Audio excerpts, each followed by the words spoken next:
अल्हम्दुलिल्लाह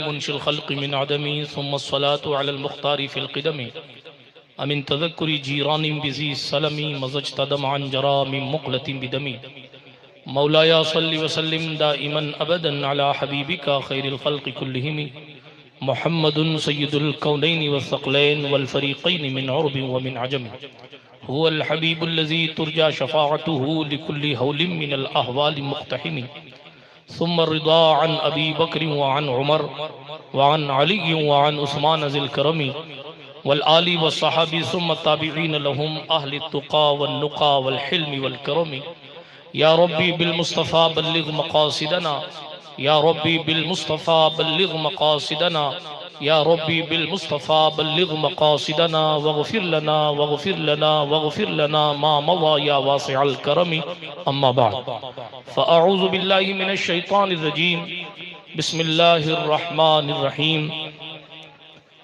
इन्नल्लाहा युहिब्बुल मुहसिनीन औ कमा क़ाल अल्लाहु तबारक व तआला फ़िल क़ुरानिल करीम वल फ़ुरक़ानिल हमीद सदक़ल्लाहुल अलीयुल अज़ीम व सदक़ रसूलुहुन नबियुल अमीनुल मतीनुल उम्मियुल करीमुर रऊफ़ुर रहीम व नहनु अला ज़ालिका लमिनश शाहिदीना वश शाकिरीन वल आमिनीना वल मुतमइन्नीन वल्हम्दुलिल्लाहि रब्बिल आलमीन। हम पे अहमद का होसाया, हम पे अशरफ का करम, सय्यदी मुख्तार अशरफ बासफ़ा के वास्ते ऐ अशरफ ज़माना ज़माने मददनुमा दरहाए बस्तराज कलीद करम कुशा सरवरा शाहा करीमा दस्तगीरा अशरफा हुर्मते रूहे पैगंबर यक नज़र कुनसूए माँ। अल्लाह सुब्हानहू व तआला के लिए तमाम खूबियाँ हैं, तमाम तारीफ़ें हैं। मेरा अल्लाह सारी कायनात का खालिक है और हर चीज़ का हकीकी मालिक है। वो जिसको जो चाहता है अता फरमाता है। सारी कायनात उसकी मर्जी की मोहताज है, वो किसी की मर्जी का मोहताज नहीं है। सलात व सलाम नबियों की जमात पर, बिलखुसूस सय्यदुल अंबिया वल मुरसलीन की ज़ाते अक़दस पर। आइए इस शब जुमा में जी लगाकर बावाज़े बुलंद बारगाह रिसालत में दुरूद शरीफ का नजराना पेश फरमाएं। अल्लाहुम्मा सल्लि अला सय्यिदिना नबीना मवाना व मलजाना मोहम्मद व अला आलि सय्यिदिना व मौलाना मोहम्मदिन सलातन तुनज्जीना बिहा मिन जमीइल अहवालि वल आफात व तक़दी लना बिहा जमीअल हाजात व तुताहिरुना बिहा मिन जमीइस सय्यिआत व तरफ़उना बिहा इंदका अला दरजात व तुबल्लिगुना बिहा अक़सल गायात मिन जमीइल खैरात फिल हयात व बअदल ममात इन्नका क़रीबुन मुजीबुद दाअवात व अंता अला कुल्लि शैइन क़दीर। आज शब जुमा है। एक दुरूद शरीफ और मेरे साथ मिलकर पढ़ लें जो मैं पढ़ा रहा हूँ। पढ़ें अल्लाहुम्मा सल्लि अला सय्यिदिना व मौलाना मोहम्मद अन नबिय्यिल उम्मिय्यिल हबीबिल आलिल क़द्रिल अज़ीमिल जा व अला आलिहि व अस्हाबिहि व बारिक व सल्लिम। नेमतें बांटता जिस समत वो जीशान गया, साथ ही मुंशी रहमत का कलमदान गया। दिल है वो दिल जो तेरी याद से मामूर रहा, सर है वो सर जो तेरे कदमों पे कुर्बान गया। आज ले उनकी पनाह, आज मदद मांग उनसे, फिर न मानेंगे कयामत में अगर मान गया, फिर न मानेंगे कयामत में अगर मान गया। उन्हें जाना उन्हें माना, ना रखा गैर से काम, लिल्लाहिल हम्द में दुनिया से मुसलमान गया। जानो दिल होश व खिरत सब तो मदीना पहुँचे, तुम नहीं चलते रजा सारा तो सामान गया। अल्लाह पाक का एहसान है कि उसने हमें और आपको इस पाकीज़ा बस में बैठने की तौफीक बख्शी है। जो ये वॉलंटियर हजरात हैं जिनके गले में बिल्ले हैं, अदब से गुजारिश करूंगा कि हमें मालूम है आपकी ड्यूटी क्या है, खुदा के वास्ते थोड़ा मिंबर रसूल का ख्याल करें और औलाद रसूल का, शहज़ादगान रसूल का ख्याल करें। कहीं ऐसा ना हो कि किसी के दिल से हाय निकले और आप आए हों सवाब लेने के लिए और जाकर किसी और की बद्दुआओं का आपको हिस्सा मिल जाए। इसलिए कि हम जिस नबी के उम्मती हैं, उन्होंने फरमाया है कि एक मोमिन की इज्जत काबे से बड़ी है। जी हाँ, आप किसी पीर साहब के लिए या किसी मुफ्ती साहब के लिए, किसी अल्लामा साहब के लिए किसी को धक्का नहीं दे सकते। मैंने अपनी कई तकरीरों में कहा और आज फिर कहता हूँ, मेरी वजह से भी अगर किसी को धक्का पड़ता है तो मैं बनफ्से नफीस खुद उससे माजरत करता हूँ और हर मुमकिन कोशिश करता हूँ कि ऐसी जगह धक्का मुक्की से बचा जाए। इसलिए कि जनाबे वाला हमारे लिए और आपके लिए आइडियल जात रसूल मोहतरम की जात है। बड़ी देर से मैं देख रहा हूँ कि कोई नहीं आ रहा है, लेकिन जनाब ये अवाम बेचारे ये भी खूबसूरती के साथ निहायत अच्छे उसलूब के साथ बैठे, लेकिन कमेटी वाले ऐसा दौड़ के एक दूसरे का हाथ पकड़ रहे हैं, ऐसा लग रहा मस्जिद अक्सा की हिफाजत करने के लिए ही खड़े। हाँ, इतना दर्द होता तो फिर जनाबे वाला फिलिस्तीन का ये हाल क्यों हो रहा होता? अगर इतना ही दर्द होता, अभी अल्लामा हाशमी साहब ने बहुत कुछ कह दिया, वो अगर इसी चीज को फैलाते तो घंटों बोल लेते, मगर हम हैं कि बस हम हैं। आला हजरत का एक शेर इसीलिए मैंने पढ़ा है, दिल है वो दिल जो तेरी याद से मामूर रहा। आपके दिल में अगर हुजूर की याद नहीं है, अगर आपके दिल में हुजूर की याद नहीं है, आपको फजर में हुजूर याद नहीं आते, आपको शादी के मौके पर हुजूर याद नहीं आते, आपको तन्हाइयों में हुजूर याद नहीं आते, आपको खुशियों के मौकों पर हुजूर याद नहीं आते, आपको मुसीबतों में हुजूर याद नहीं आते, आपको गम के मौके पर हुजूर याद नहीं आते, आपको अल्लाह रब्बुल इज्जत रिस्क दे तो आपको हुजूर याद नहीं आते, आपको चंद रुपया मिल जाए तो हुजूर याद नहीं आते, औलाद मैसर आ जाए तो हुजूर याद नहीं आते, कैद से रिहाई मिल जाए तो हुजूर याद नहीं आते। अगर आपके सीने में जो दिल है उसमें हुजूर की याद नहीं है, मैं नहीं कहता, इसको मोहब्बत का इमाम कहता है, हमारी निगाह में वो दिल ही नहीं है जिस दिल में पैगंबर की मोहब्बत। सुभान अल्लाह, सुभान अल्लाह, नारे तकबीर, नारे रिसालत। दिल है वो दिल जो तेरी याद से मामूर रहा। अगर वाकई रसूल रहमत से मोहब्बत कर रहे हैं तो जनाब जिस दिन मुस्तफा जाने रहमत के सच्चे मोहब्बत करने वाले इसी तरीके से मस्जिदों के दरवाजे पर खड़े हो गए तो फिर किसी को मस्जिद तोड़ने का तसव्वुर नहीं आएगा। आज ये जो हालात बिखरे हैं उसकी वजह यही है, बर्बादे गुलिस्तान की खातिर बस एक ही उल्लू काफी है, हर शाख पे उल्लू बैठा है। अंजाम क्या कहने, वाह।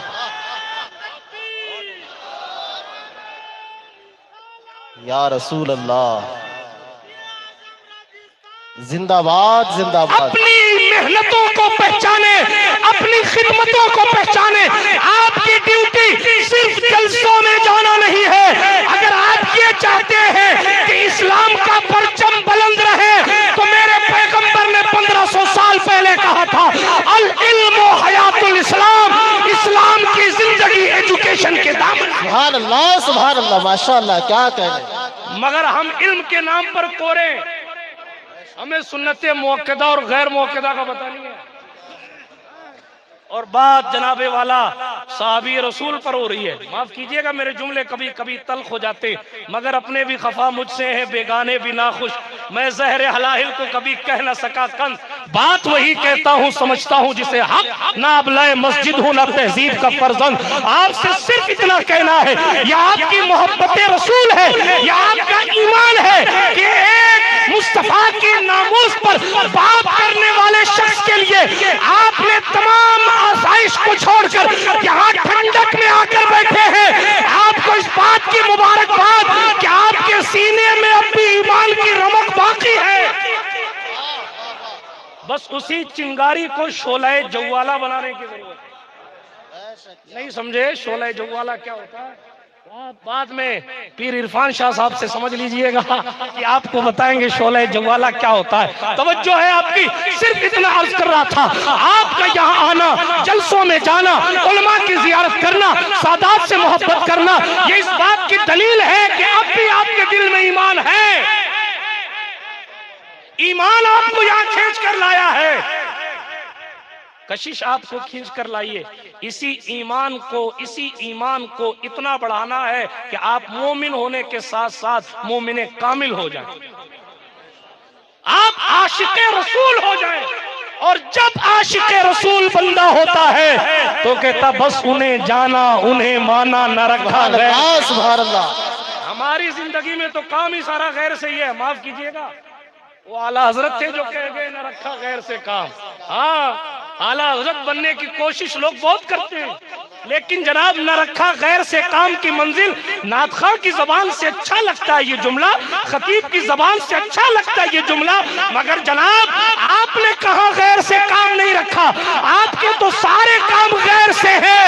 वो आशिक था कि अगर कश्ती डूबने लगे तब भी कहता था आने दो या डुबो दो, अब तो तुम्हारी जाली कश्ती तुम्ही पे छोड़ी लंगर उठा।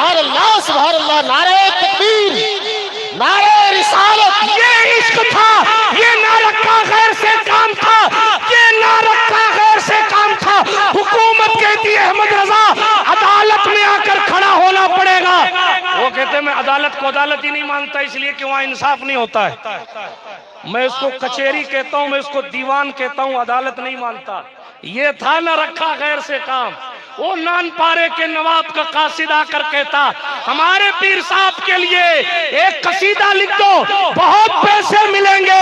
तो जनाब, पैसों या हुकूमतों या इख्तिदार के लिए सरेंडर कर देने वाले को आशिक नहीं कहते, बल्कि आशिक की शान ये है कि अगर नवाब का कासिद आकर के कि हमारा कसीदा लिखो, हमारे पीर साहब का कसीदा लिखो, तो जवाब मिले, करो मद अहले दुअल रिजा, पड़े इस बला में मेरी बला।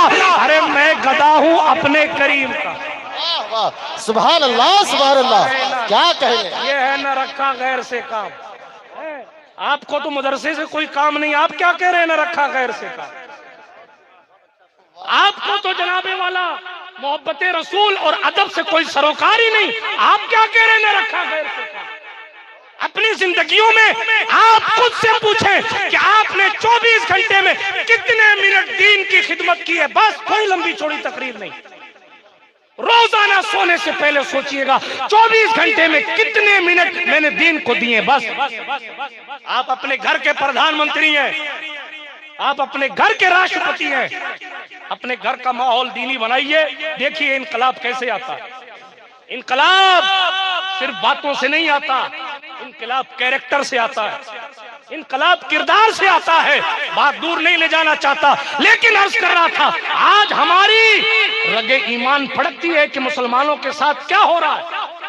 यमन का हाल देखिए, बगदाद का हाल देखिए, फलस्तीन का हाल देखिए, और अब तो सऊदी हुकूमत ने आम लोगों के लिए 7 बार माज अल्लाह जो मदीना शरीफ आने की राहें खोल दी। जरा इस हाल को देखिए।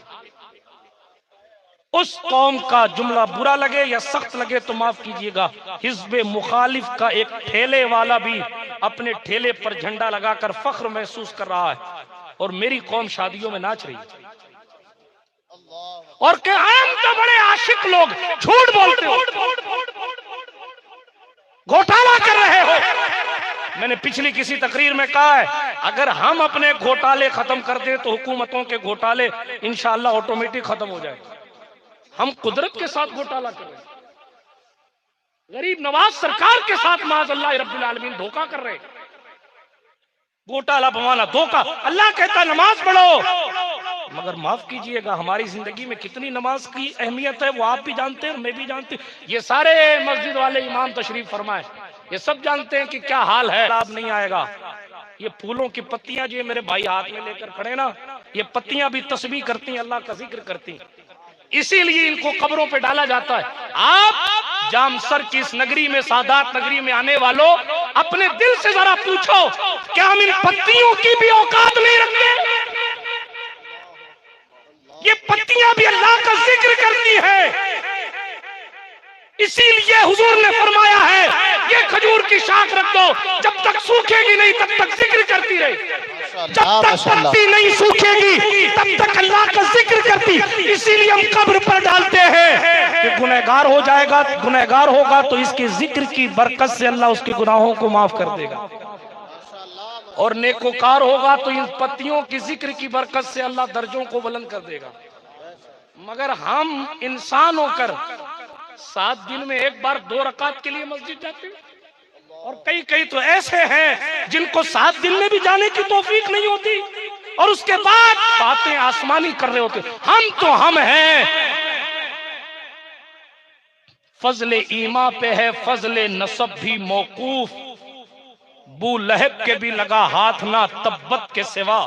मुहद्दिस आजम हिंद कहते हैं नाम ही नाम है जो कुछ है शरीयत के सिवा, जो नाम ही नाम है जो कुछ है हकीकत के सिवा, रास्ता कोई नहीं उनकी शरीयत के सिवा।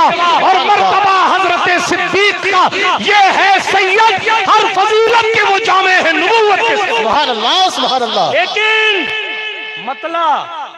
मतला रास्ता कोई नहीं उनकी शरीयत के सिवा, कोई रास्ता ही नहीं है। आप अपना रास्ता तय कर रहे हैं तो देखिए उसका डेस्टिनेशन कहाँ है। वो कहां जा रहा है? जन्नत जाने के लिए तो उसी रास्ते पर चलना पड़ेगा जिस पर रसूलुल्लाह चले।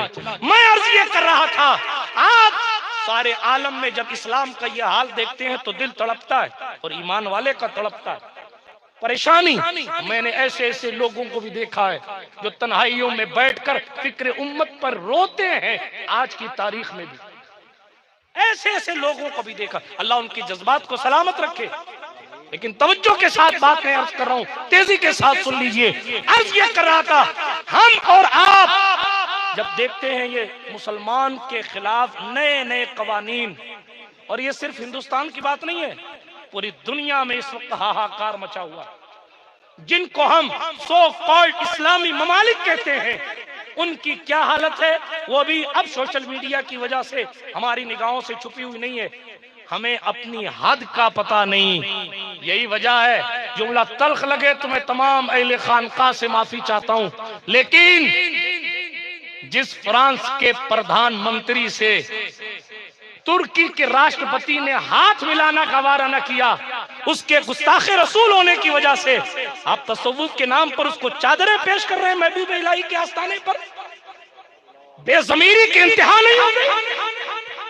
जिस महबूब इलाही ने मुसलमान बादशाह अलाउद्दीन खिलजी से मुलाकात करने से मना कर दिया था, उसके दरबार में गुस्ताखों को लाकर एजाज दिया जा रहा है, और फिर पूछ रहे हैं कि मुसलमानों का हाल ये क्यों है? हमें अपनी हद का पता नहीं कि हमें क्या करना है और क्या नहीं करना। मैं अर्ज ये कर रहा था, अगर आप चाहते हैं कि इस्लाम तरक्की पा जाए तो अल इल्म हयातुल इस्लाम, इल्म इस्लाम की जिंदगी है। ये सायरन किसका है? सुनिए, एक दुरूद शरीफ पढ़ लीजिए जोर से। सल्लल्लाहु अलैहि नबी उम्मी वालिही सल्लल्लाहु अलैहि वसल्लम, सलातु व सलामुन अलैका या रसूलल्लाह सल्लल्लाहु ताला अलैका व अला आलिका व सहबिका वसल्लम। अर्ज ये कर रहा था, अगर आप सही मानों में इस्लाम से मोहब्बत करते हैं, अगर आप सही मानों में दीन से मोहब्बत कर रहे हैं, तो आपके लिए जरूरी ये है, ये जो मदरसे कायम किए जा रहे हैं, इसमें फॉर्मेलिटी के हिस्सेदार न बनिए। हाँ जी, बल्कि खुद भी पढ़िए और अपने बच्चों को और बच्चियों को भी पढ़ाइए।